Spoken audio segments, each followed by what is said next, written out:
This is your Classical Break, your daily dose of classical music. I'm Tyler Alderson, and today we'll be listening to Gabriel Fauré's Prelude to his opera Pénélope. This opera was a long time in the making, because Fauré was a busy man. As the head of the Paris Conservatoire, he had both teaching and administrative work that left him little in the way of free time or vacation to do his composing. The initial push to write an opera came in 1907, when a singer expressed surprise to Fauré that he hadn't yet written an opera. But it would take another 6 years before he finally got around to finishing it in 1913. Even then, he was scrambling right at the end and had to hire an assistant to help with the orchestration as the premiere date crept closer and closer. That first performance didn't go as well as Fauré might have hoped, with lackluster reviews and less than enthusiastic promotion from the theater. But Fauré knew that the big challenge would be wooing the audiences in Paris, who were both hungry for opera and ready to tear apart any that didn't meet their standards.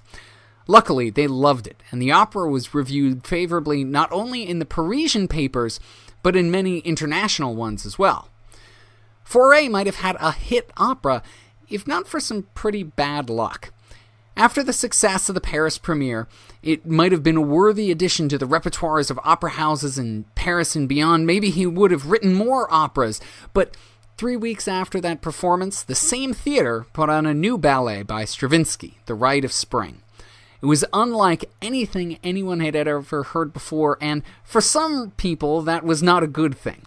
You might not think of classical music audiences as ones to riot, but that's more or less what happened, with fighting breaking out between the avant-garde factions who loved it and the traditionalist factions who hated it.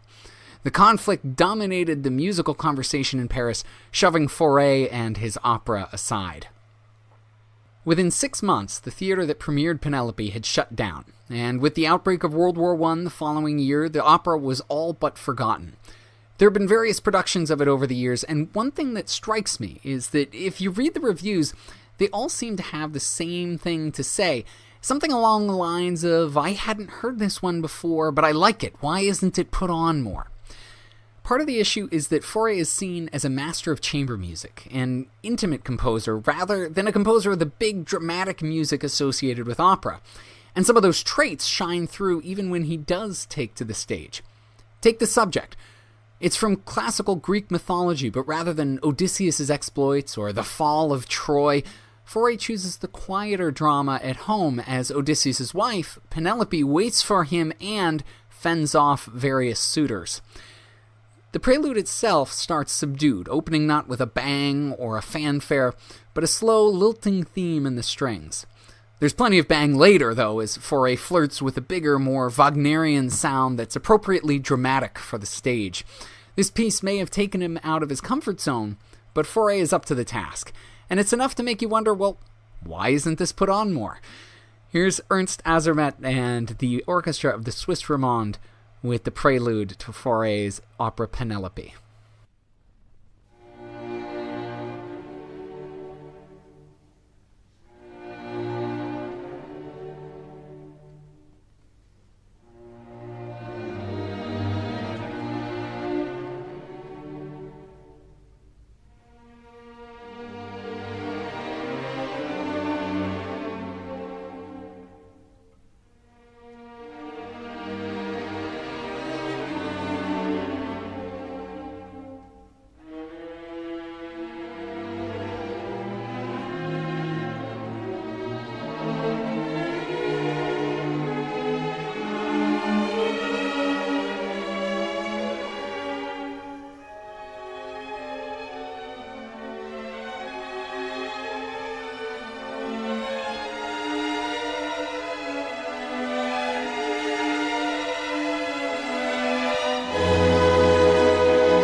It's such beautiful music, and that's what I love about Fauré, but also something that might have held him back a little bit.